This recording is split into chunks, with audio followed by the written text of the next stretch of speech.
skripsinya nggak diurus, skripsinya nggak dikerjakan, itu teman-teman tetap nggak bisa lulus. Mau IPK-nya 3,98 misalnya, dapat AB sekali pas sakit ya. Jadi semuanya waktu nggak sakit A terus gitu. Ini tetap nggak lulus teman-teman. Kalau ada yang ngomongin ini, Pak Alfian enak itu ngomong, kita ini sambil kerja Pak. Loh, justru saya ngomong gini itu karena dulu pernah saya merasakan. Saya itu dulu S2-nya itu sambil kerja teman-teman. Jadi apa namanya? Kayaknya saya bisa merasakan apa yang akan dihadapi teman-teman. Nah, orang bekerja itu memang kendalanya ketika mengerjakan skripsi banyak sekali, ya. Jadi dia harus menyelakan waktu di samping aktivitas bekerjanya itu untuk tetap menulis dan juga bimbingan. Gitu. Nah, caranya gimana? Kalau saya boleh sedikit cerita apa yang dulu saya lakukan, itu saya menggunakan waktu-waktu di sela-sela pekerjaan, bukan di rumah. Kenapa? Kalau di rumah udah capek, sampai rumah udah capek. Ada yang di sini sudah menikah? Nah, oke, satu. Yang lain? Dua. Dulu saya kuliah pasca itu sambil kerja dan sudah menikah. Jadi kalau saya kerjakan di rumah saya nggak bisa. Saya udah punya anak belum ya? Belum, tapi sudah menikah ibaratnya. Jadi kalau di rumah nggak bisa. Jadi harus saya kerjakan di tempat kerja. Gimana caranya? Setiap hari saya harus nulis. Pas jam istirahat. Jadi saya pakai waktu istirahat untuk menulis. Paling nggak ada waktu 1 jam gitu ya. Jadi makan ya di depan komputer gitu. Tanyain, makan di luar. Makan kok di depan komputer terus misalnya gitu. Enggak apa-apa. Ya sedikit agak berkorban lah ya, misalnya gitu di situ. Ya tapi gimana lagi? Kalau nggak dikerjakan, nggak mungkin skripsi itu selesai, nggak mungkin teman-teman. Kalau nggak dikerjakan, nggak mungkin selesai skripsi itu. Jadi triknya untuk teman-teman yang apa namanya bekerja gitu ya, karena mungkin berbeda dengan teman-teman yang reguler di sana, itu harus benar-benar bisa memanfaatkan waktu sedemikian rupa agar skripsinya selesai. Itu. Jadi tadi kalau saya dulu saya kerjakan waktu di tempat kerja dan apa namanya ketika jam istirahat.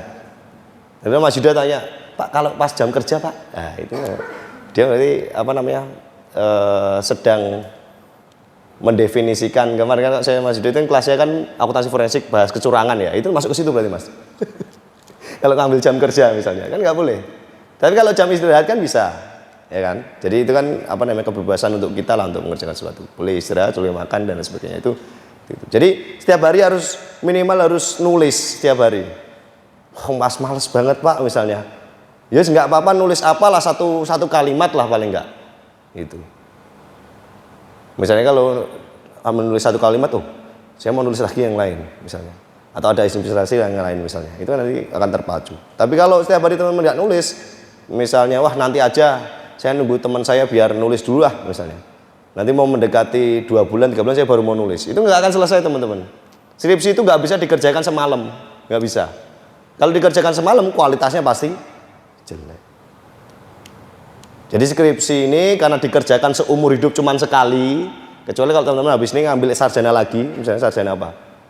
Hukum, peternakan barangkali misalnya, ya itu nulis 2 kali. Tapi ketika teman-teman nggak berniat untuk ngambil sarjana lagi, berarti skripsi itu hanya dikerjakan sekali seumur hidup. Ya.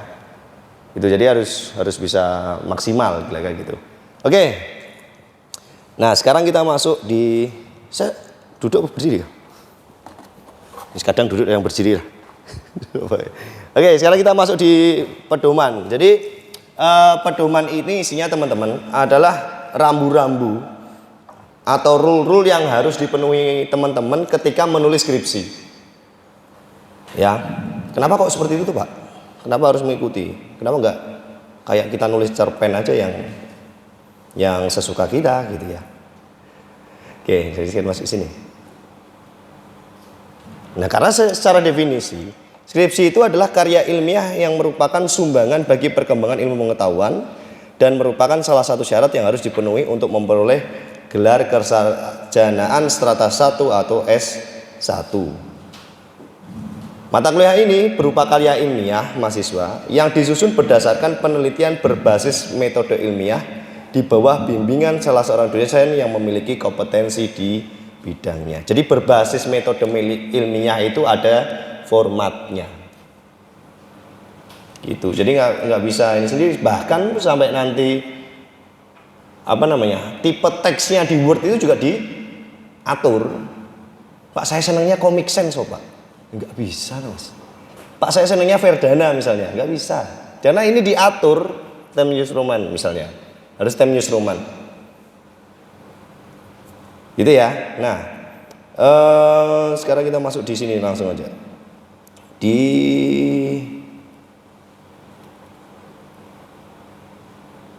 tahap penyusunan skripsi. Jadi tahap penyusunan skripsi nanti teman-teman akan dibagi dua. Yang pertama ada praskripsi, yang kedua ada skripsi itu sendiri. Itu. Kalau lulus berapa kali, Pak? Kalau lulus di S1 akuntansi maupun S1 manajemen Unisula itu 3 kali. Praskripsi harus lulus, skripsi setelah itu dilanjutkan skripsi juga harus lulus.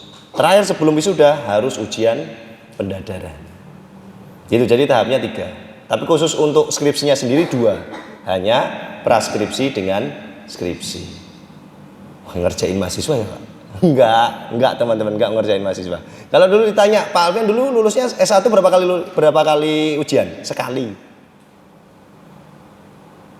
Tapi begitu masuk ke dunia kerja, saya mengalami kesulitan luar biasa. Kenapa? Karena beberapa hal tidak diujikan dan itu membuat saya gitu merasa bahwa saya itu sudah bisa gitu. Jadi begitu masuk ke dunia kerja pertama kali, ternyata ini saya nggak tahu, ini saya nggak bisa, ini saya masih belum bisa gitu. Nah, di sini di Unisula dia lulusnya 3 kali, praskripsi harus lulus, skripsi harus lulus, ujian pendadaran lulus. Kalau dari perspektif saya, ya, yang saya sekarang udah di sini, itu adalah bentuk perhatian fakultas untuk teman-teman. Jadi benar-benar ingin menyiapkan lulusan sarjana S1 itu yang standar. Kita nggak bicara advance, kita hanya bicara standarnya aja. Jadi standarnya S1 akuntansi itu harus apa sih misalnya? Pengetahuannya itu harus apa? Gitu. Jadi kalau di ujian pendadaran itu kan ada 6 kan? Pernah dengar nggak? 6 mata kuliah. Akuntansi keuangan, teori akuntansi biaya, akuntansi manajemen, auditing sama sistem informasi akademik. 7 ding. 6 ya. Auditing, sistem informasi akademik, akuntansi biaya, akuntansi manajemen, teori akuntansi sama akuntansi keuangan. 6. Itu. Jadi 6 itu nanti akan diujikan di ujian pendadaran. Nah, ini saya kasih bocoran teman-teman. Jadi biasanya saya nggak pakai mic. Ini tahun di luar. Di praskripsi sama skripsi hampir nanti 70% insya Allah kalau teman-teman nulisnya sudah sesuai dengan pedoman, nurut sama dosen pembimbing, insya Allah lulus. Tapi di ujian pendadaran enggak kayak gitu, karena ujian pendadaran itu benar-benar kita mengujikan ini mahasiswa ini layak enggak lulus. Makanya di ujian pendadaran itu sampai maksimalnya 4 kali. Jadi ibaratnya ujian pendadaran itu lulus atau enggak itu biasa, enggak lulus ya wis biasa. Ya tapi walaupun memang banyak yang nangis misalnya, karena mungkin teman-teman yang di luar sudah ada yang bawa bunga, ada yang bawa kue, mau foto, ada yang bawa selempang gitu misalnya ya. Kumlot, padahal belum diwisuda, selempangnya kumlot gini misalnya. Tapi di ujian pendadaran biasanya kayak gitu. Tapi kalau skripsi sama pendadaran skripsi, asalkan teman-teman mengikuti rule, asalkan teman-teman lulus sama bapak ibu pembimbing, dosen pembimbing, insya Allah lancar lah, walaupun misalnya banyak kan pakai revisi. Itu ya. Oke, nah kita lanjut lagi di sini. Kemudian setelah praskripsi sama skripsi. Jadi praskripsi itu secara garis besar nanti teman-teman menulis bab 1 sampai bab 3. Latar belakang, tinjauan pustaka sama metode penelitiannya. Jadi nanti akan tergambar tuh menulis apa di bab praskripsi. Tuh. Tapi juga harus matang juga. Jadi begitu sampai bab 3, Pak, boleh nggak Pak sampai bab 3 sampelnya masih ragu-ragu? Nggak boleh. Praskripsi bisa ngulang, Pak? Bisa, tapi kemungkinan kecil. Makanya jika kemungkinan kecil ini teman-teman masih nggak, mohon maaf ya, misalnya masih nggak lulus berarti ada problem nih berarti di sini. Kita sampai di sini. Ya jadi walaupun sudah sampai praskripsi itu 3 bab, latar belakang, kajian teori sama metodologi, itu semuanya harus mantep di situ. Kan nanti diujikan. Itu. Ya, baru skripsi nanti ditambah 2 lagi. Hasil analisis pembahasan sama penutup. Kesimpulan. Gitu. Ya, jadi backgroundnya kayak gitu.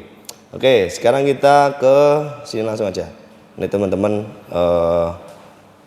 nanti file ini akan saya kirim gitu ya. Jadi teman-teman bisa baca.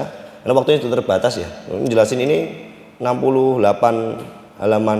Ini nggak cukup sama yang lain. Jadi syarat mengambil praskripsi itu ini mahasiswanya aktif, tidak dalam status cuti. Ada yang cuti di sini? Oke. Ya, dibuktikan dengan KRS. Terus kemudian udah lulus kuliah, mata kuliah minimal 80 SKS dan sudah lulus metodologi penelitian. Sudah toh metopelnya minimal B ya. Ya, karena di sini ditulis minimal B. Dan bersedia berkolaborasi dengan dosen pembimbing dalam menghasilkan praskripsi yang bermutu. Sampai ditulis sih, praskripsi yang bermutu. Oke, ini mekanismenya nanti dibaca. Saya langsung masuk ke anu aja. Ini ada apa namanya? Syarat pendaftaran, ada ketentuan ujian. Ujiannya nanti 60 menit praskripsi teman-teman. Nah, di ujian itu satu yang saya mau share sama teman-teman. Usahakan presentasi maksimal 10 menit dan benar-benar PowerPoint. PowerPoint itu gimana sih? Ya dicantumkan ya poin-poinnya aja. Ada beberapa dosen pembimbing yang tidak terlalu berkenan dengan PowerPoint yang terlalu panjang secara waktu maupun secara isi di tulisannya. Ketika kita menjelaskan panjang nggak apa-apa, menjelaskannya banyak itu nggak apa-apa. Tapi yang ditampilkan itu benar-benar harus poin-poinnya saja. Itu. Oke, terus masuk lagi ini kualifikasi pembimbing penguji. Jadi nanti teman-teman akan dibimbing dan diuji 1 dosen. Skripsi itu biasanya 1. Jadi agak lebih mudah ya, harusnya kan karena fokus kan di situ. Tapi memang teman-teman harus paham betul, kenali betul karakteristik dari dosen pembimbing. Gimana Pak? Kalau misalnya saya belum pernah diajar misalnya, dapat kuliah sama beliau misalnya, tanya sama mahasiswa yang pernah kuliah sama beliau, atau tanya sama misalnya teman-teman yang di sini kenal sama satu angkatan di atasnya yang pernah bimbingan sama beliau, itu tanya karakteristiknya gimana, karena masing-masing dosen beda-beda. Saya misalnya, Pak Alvin kalau bimbing gimana? Kalau saya secara garis besar, ketika saya di kampus, pas nggak ngerjain apa-apa, ketemu mau bimbingan nggak apa-apa. Tapi kan di semua dosen kan nggak bisa kan kayak gitu ini. Harus janjian. Ada yang mungkin janjiannya 1 hari itu maksimal cuman pingin 2 mahasiswa gitu. Ya itu kita hormati lah karena mungkin beliaunya sibuk banyak pekerjaan gitu. Jadi dosen itu banyak pekerjaan teman-teman ya. Saya siap saksi ini. Kalau disuruh gambar, kan juga dulu pernah kerja di perusahaan 8 tahun saya. Ya sering cerita kalau sama Mas Yuda di kelas. 8 tahun saya kerja di perusahaan. Begitu masuk di akademisi sama aja. Bahkan ini seminggu ini sampai minggu kerja ya. Mungkin yang kerja nggak sampai minggu, sampai Jumat selesai. Minggu nanti lanjut lagi. Itu. Jadi saya bukan ini sekaligus ini aja. Karakteristik dosen itu beda-beda. Dosen pembimbing itu. Jadi ya jangan karena berbeda-beda berarti treatmentnya harus berbeda-beda gitu. Jadi jangan membandingkan teman saya kayak gini aja boleh kok Pak, Bapak sama Bapak kok nggak boleh misalnya gitu. Wah itu maksudnya jangan seperti itu. Jadi agak ini wise, ada wise-nya sedikit gitu. Karena mungkin karakteristiknya dosen beda-beda. Kalau sama Pak Hanif misalnya, Pak Hanif gimana misalnya bimbingan? Nah, nanti beda. Kalau sama saya kan beda lagi. Gitu. Oke, terus lanjutkan lagi. Tugas mahasiswa yang menulis, tugas pembimbing ya membimbing gitu ya. Terus, nah ini penilaiannya untuk praskripsi. Ketika nilai jadi praskripsi itu yang uji 2, 1 pembimbing didampingi 2 penguji, jadi 3 di dalam kelas, di dalam ruangan. Nanti masing-masing dosen akan memberikan nilai. Ketika nilainya digabung dan kemudian misalnya nilainya di bawah 60 ketika sudah digabung dibagi 3, itu berarti teman-teman mengulang. Itu. Tapi kalau misalnya dapat nilainya 60 sampai 74 berarti nilainya dapat B. Kalau kelihatan ya. Kalau 75 sampai 84 dapat AB, di atas 80 dapat A. Tapi ketika digabung tiga-tiganya itu kok di bawah 60, berarti teman-teman mengulang. Gitu. Ngulang Pak, udah ngulangnya ya Pak. Misalnya kita pendadaran ya Pak. Makanya saya dulu waktu ujian ya, waktu pasca itu saya nggak ngundang teman-teman. Kenapa? Karena potensi nggak lulusnya besar, saya malu. Gitu. Kalau S1 karena biasanya ketersebar gitu ya. Kadang-kadang mereka datang sendiri tuh teman-teman dekat awalnya. Tapi kalau waktu pasca itu saya diam-diam apa namanya? Mau ujian kapan? Pokoknya diam-diam. Begitu nanti kalau udah lulus, nah saya baru update tuh. Saya udah ini. Oke. Tapi kita nggak mungkin lah ya. Mosok apa namanya mau ujian belum ujian wis pikirannya nanti nggak lulus gimana dan sebagainya. Jangan seperti itu. Oke. Nah, ini apa namanya bagian dari praskripsi. Nanti saya jelaskan di sini sekaligus indikatornya. Jadi ini adalah format penulisan praskripsi sekaligus indikatornya. Jadi kalau teman-teman ingin memenuhi apa namanya format penulisan praskripsi atau skripsi yang baik dan benar, dikatakan di sini bahkan bermutu tadi, harus mengikuti indikator ya dan format yang ada di sini. Oke. Yang pertama dari indikator judul. Indikator ini apa sih? Yang pertama mencerminkan masalah. Jadi malah bukan apa ya Pak ya? Kalimat yang tidak mencerminkan masalah itu apa ya?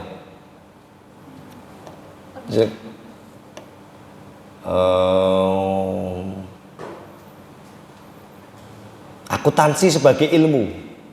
Oh, ada masalahnya enggak? Enggak ada ya. Akuntansi sebagai ilmu. Jadi jangan berbentuk aksioma. Aksioma itu satu pernyataan yang tidak perlu lagi dibuktikan kebenarannya. Akuntansi sebagai ilmu, akuntansi sebagai mata kuliah. Itu enggak usah diteliti. Itu sudah pasti seperti itu gitu. Jadi judul itu harus mencerminkan masalah. Yang kedua ada representase modal, ada modelnya. Kalau bisa kelihatan variabel X-nya mana, Y-nya mana di dalam judul. Terus unik tuh apa namanya ya? Jadi kalau dulu saya diajari itu, kalau bisa itu judul itu debatable. Kenapa sih orang mau membaca skripsi? Karena dia tidak bisa memprediksi apa hasil dari judul yang kita kasih. Tapi kalau misalnya gini, ini mohon maaf ya, judul pengaruh rasio profitabilitas terhadap laba perusahaan. Itu nggak usah diteliti, udah pasti berpengaruh. Paham ya? Rasio profitabilitas, ya tambah Pak, rasio profitabilitas, likuiditas, leverage misalnya, terhadap laba perusahaan. Itu hampir saya yakin 80-90% pasti hasilnya berpengaruh. Itu. Jadi harus agak yang unik sedikit. Apa Pak misalnya? Karena saya bidangnya kecurangan misalnya. Saya kasih ini. Jadi ini agak general ya, biar nggak terlalu akuntansi banget. Ada yang manajemen juga di sini? Manajemen misalnya? Nah iya. Dan manajemen jangan biar nggak terlalu akuntansi banget. Misalnya pengaruh gaji terhadap beban kerja, pengaruh gaji dan beban kerja terhadap kinerja karyawan dalam perspektif kecurangan. Jadi dia ingin menggambarkan ketika gajinya misalnya ada gaji, kemudian beban kerja terhadap kinerja. Jadi gaji itu kalau tinggi itu hipotesisnya apa berarti? Kinerjanya juga ikut tinggi. Beban kerja ketika tinggi, hipotesisnya terhadap kinerja apa? Turun kan? Nah, ketika itu diteliti berpengaruh atau enggak, misalnya berpengaruh nih beban kerja terhadap gaji. Tapi dari perspektif kecurangannya bagaimana? Apakah ketika menyelesaikan pekerjaan tersebut dia hanya menyelesaikan ya hanya sekedar selesai, atau bahkan dia itu menerobos SOP perusahaan untuk menyelesaikan pekerjaan tersebut. Makanya ada perspektif kecurangan di situ. Nah, orang kan tertarik. Gitu. Jadi nanti coba teman-teman gimana Pak caranya biar ada inspirasi judul yang bagus, banyak baca jurnal. Karena kalau nggak banyak baca jurnal, yaitu nanti keluar lagi itu pengaruh profitabilitas terhadap laba perusahaan. Ini nggak usah diteliti kalau kayak gitu. Pasti hampir 80% berpengaruh. Itu maksud saya. Ya. Oke, komunikatif. Komunikatif itu ya orang begitu baca langsung bisa mengerti. Oke, nah kemudian yang kedua masuk di bab pendahuluan. Di bab pendahuluan itu kalau praskripsi ada dua. Latar belakang masalah sama rumusan masalah. Latar belakang masalah itu harus setidaknya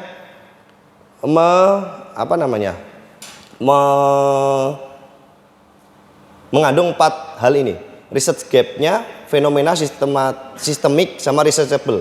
Research gap itu yang paling gampang gini. Research gap itu adalah perbedaan hasil riset. Misalnya tadi profitabilitas terhadap laba perusahaan.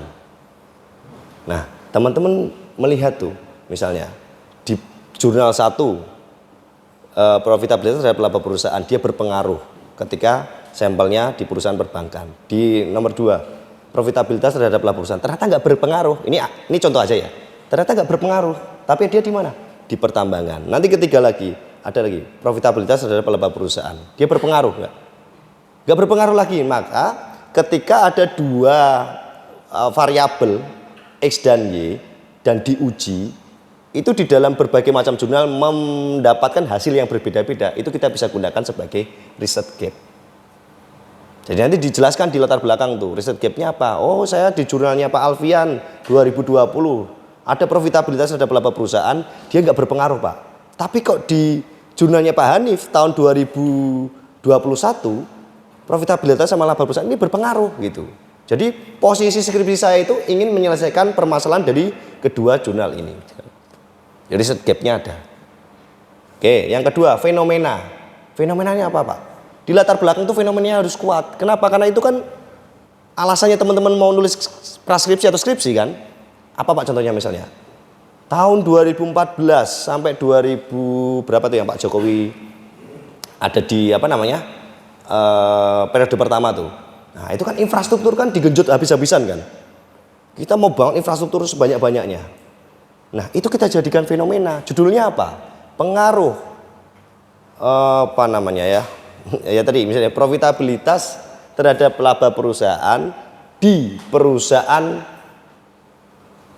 konstruksi di Indonesia. Jadi dia kepingin dari fenomena pemerintah yang pengen menggenjot infrastruktur ini, benar nggak infrastrukturnya itu dikerjakan oleh BUMN kontraktor pemerintah dari penelitian ini. Itu. Kalau fenomenanya sudah ada mengatakan ini kita banyak bangun, tapi kalau misalnya di sini kinerja keuangannya jelek misalnya, jadi penelitiannya ada kinerja keuangan perusahaan kontraktor di Indonesia misalnya jelek, ya berarti ada apa ini antara fenomena dengan kinerjanya nggak nyambung gitu. Oh berarti dikerjakan oleh kontraktor luar negeri misalnya. Jadi fenomenanya harus ada gitu. Mas Yuda mau nulis fenomena kecurangan perusahaan misalnya. Kenapa? Karena beberapa belakangan ini banyak kasus korupsi yang terungkap misalnya, atau kecurangan di pemerintah provinsi. Kenapa? Karena belakangan ini ada salah satu gubernur provinsi yang dia terduga kasus korupsi misalnya. Apakah di tempat yang lain? Iya misalnya. Nah, itu kan fenomenanya ada, baru masuk ke permasalahan. Gitu. Jadi kalau ditanya latar belakangmu apa? Nggak usah tanya. Latar belakang saya profitabilitas adalah bukan malah mendefinisikan, tapi cerita langsung aja fenomenanya apa gitu, yang membuat kita jadi alasan untuk menulis skripsi ini. Oke, sistemik dan researchable itu biasanya di latar belakang itu dicantumkan juga beberapa penelitian yang sudah pernah diteliti dari kasus yang ada. Hasilnya bagaimana? Kalau bisa ambil penelitian yang paling baru. Jadi penelitian terdahulu yang ada di bab 2 ini kan masuk ya langsung nyambung sih. Itu atau penelitian-penelitian yang digunakan sebagai referensi usahakan 5 tahun terakhir. Biar nggak trouble nanti. Nanti kan kalau masih pakai yang 1986 dijadikan referensi nanti pasti mau referensi lo tahun 2022 masih pakai referensi 1986. Makanya referensi skripsi itu yang baik gimana Pak? Pakai jurnal teman-teman. Buku boleh nggak? Ya boleh lah 1-2.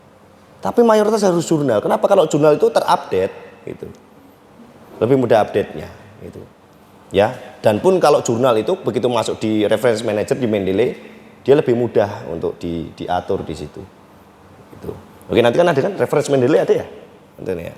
Oke, terus bab 2. Bab 2 itu ada referensi jurnal internasional sama sistemik keterkaitan. Indikatornya apa? Ada keterbaruan model empirik. Jadi di bab 2 itu nanti teman-teman harus yang pertama memberikan grand teori dulu. Teorinya apa? Jangan langsung bab 2 langsung yang bab 2 2.1 definisi variabel Y-nya. Jangan, kasih teorinya dulu. Kinerja keuangan, komisaris independen, terus apa lagi? Macam-macam lah di situ. Dihubungkan sama kecurangan laporan keuangan. Pakainya apa? Teori agensi misalnya.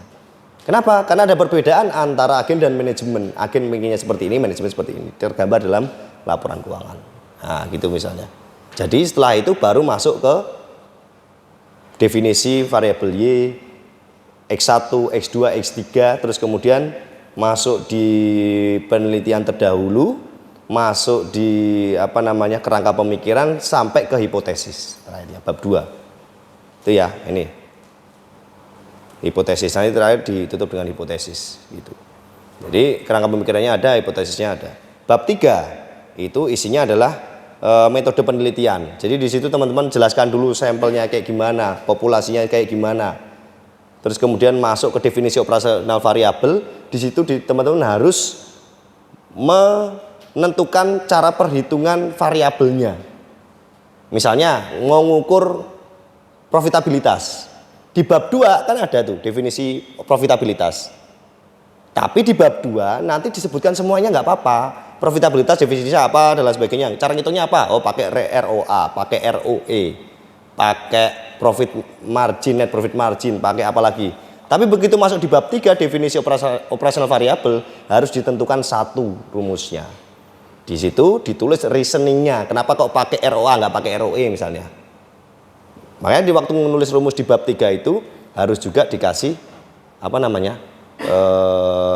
referensi. Itu. Pakai ROA referensinya siapa? Itu.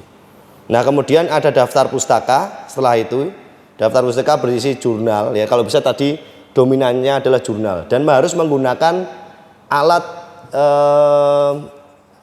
reference manager. Yang paling gampang adalah Mendeley. Sudah pernah dapat mata kuliah TDIA dan di dalamnya itu membahas mengenai Mendeley? Belum pernah? Nanti ada ya? Ada. Disuruh install juga nggak? Latihan install nggak? Oh ya wis ya, nanti disuruh install. Jadi Mendeley ada 2. Mendeley desktop sama reference Mendeley manager. Nanti siapa yang isi? Dia. Oh, Budian. Nanti bilang sama Budian, Budian, saya Mendeley desktop aja Budian. Yang lebih mudah. Itu. Ya, tapi kalau dicari di www.mendeley.com udah nggak keluar itu. Jadi biar agak lebih memudahkan teman-teman gitu. Tapi kalau pakai manager ya wis nggak apa-apa. Yang penting harus pakai Mendeley. Nggak boleh manual. Kalau manual ketahuan nanti. Ya, karena kalau Mendeley itu mudah teman-teman. Yang penting jurnalnya ada dimasukkan ke Mendeley. Nanti teman-teman begitu daftar pustaka tinggal satu klik udah jadi semua daftar pustakanya. Jadi ketika mau cari referensi, di-download PDF-nya, diinputkan ke Mendeley. Begitu ditulis ya, masuk ke penulisan, kan ngambil tuh nanti diajari Budian tuh gimana cara citasinya. Begitu sudah citasi semua sampai bab 5, teman-teman mau bikin daftar pustaka, tinggal satu kali klik daftar pustakanya udah jadi. Nggak perlu manual ditulis satu dari halaman pertama siapa ya, 2 siapa ya, gitu baru masuk itu. Itu. Oke. Terus kemudian kuesioner kalau misalnya ada kuesioner. Jadi kalau misalnya teman-teman pakai data primer dan itu membutuhkan kuesioner, kuesionernya harus dilampirkan di praskripsi. Itu. Ya. Oh, siapa lagi nih? Nah, sekarang kita masuk di skripsi. Skripsi secara format tadi saya sudah jelaskan lanjutan dari praskripsi. Kalau misalnya lulus. Ada tuh kemarin. Jadi waktu saya nguji sendiri, praskripsi mahasiswanya itu ketika masuk ke sampel dia masih belum paham sebenarnya, belum paham betul. Saya tanya gini, Mbak, kamu nulis ini sampelmu siapa? Jadi waktu itu dia nulis itu yang pertama dia UMKM sama yang memberi kredit UMKM. Itu ya. UMKM sama yang memberi kredit UMKM. Nah, dia masih bingung. Yang di kuesioner itu UMKM-nya apa, yang memberikan kredit ke UMKM. Sampai itu sampai preskripsi itu. Dia masih bingung. Karena sampelnya dia itu berapa ratus saya pikir. Dia bilang gini, "Mbak, kamu tuh sampelnya mau UMKM-nya apa preskripsinya?" Preskripsi. Apa yang kreditur UMKM-nya? Ya saya nulis gini Pak, berdasarkan jurnal ini dan lain sebagainya. Kemudian saya pengen mengquest yang memberi kredit UMKM. Tapi kalau saya baca bagannya ini sebenarnya lebih cocok ke UMKM-nya. Itu. Terus saya tanya lagi, bisa nggak Mbak kamu memberikan kuesioner ke yang memberi kredit UMKM? Yang memberi kredit UMKM kan banyak kan, pengusaha, apalagi instansi dan lain sebagainya pokoknya. Dan itu ratusan. Kamu bisa nggak nulis skripsi dengan kuesioner ini mbok kasih ke yang mau yang memberikan kredit ke UMKM? Yakin kamu? 200 atau berapa ratus itu? Yakin sih Pak. Gimana caranya? Saya bilang itu. Saya ada beberapa WhatsApp grup Pak. Itu di dalamnya ya macam-macam. Ada UMKM-nya, ada kredit ya orang yang memberikan kredit UMKM. Terus gimana cara kamu membedakan? Diem. Jadi pertama kali diem. Waduh. Saya bilang gitu. Lanjut lagi. Nah, terus kalau misalnya kamu nanti datang ke satu-satu kreditur UMKM, ya kalau kamu diterima, kalau ini kuesionernya dibuang, kamu padahal targetmu 300 dan kamu hanya berapa bulan loh ini dari preskripsi. Bisa nggak? Masuk ke preskripsi, masuk ke skripsi ya. Kalau bisa nggak apa-apa gitu. Nah sampai akhirnya teman-teman, ya sampai akhirnya deadlock gitu. Jadi pembimbingnya pun juga, Mbak, saya kan kemarin sudah bilang gitu. Jadi di ruang dosen itu kita malah debat sendiri. Kemarin kan saya sudah bilang, itu kamu harus tentukan dulu. Ini sampelmu itu mau kemana? Ke UMKM apa ke sini? UMKM pun 300 UMKM itu nggak mudah loh, suruh ngisi kuesioner. Pernah ada beberapa teman dosen yang datang ke Jepara itu, UMKM-nya banyak tuh. Dia datang ke sana baru ngomong, ditinggal pergi. Dikira apa? Orang pajak. Gitu. Jadi coba nanti begitu masuk ke metode ya. Bab 3 itu benar-benar teman-teman harus pahami betul diskusi sama dosen pembimbing. Kan teman-teman kan mau ya walaupun ini skripsi baik ditulis hanya cuman seumur hidup sekali, tapi setidaknya jangan menyulitkan juga. Itu. Saya dulu pernah juga ketemu teman, sampai nggak lulusnya hampir DU. Kenapa? Ini yang akunting ya. Jadi variabel X-nya dia itu adalah opini audit. Sampelnya perusahaan yang listing ke Bursa Efek Indonesia. Coba bisa nggak antara WTP dengan non disclaimer itu angkanya sama? Kan nggak bisa. Pasti mayoritas dapat WTP kan. Nah dia dapat wajar dengan pengecualian cuma 1, dia wajar dengan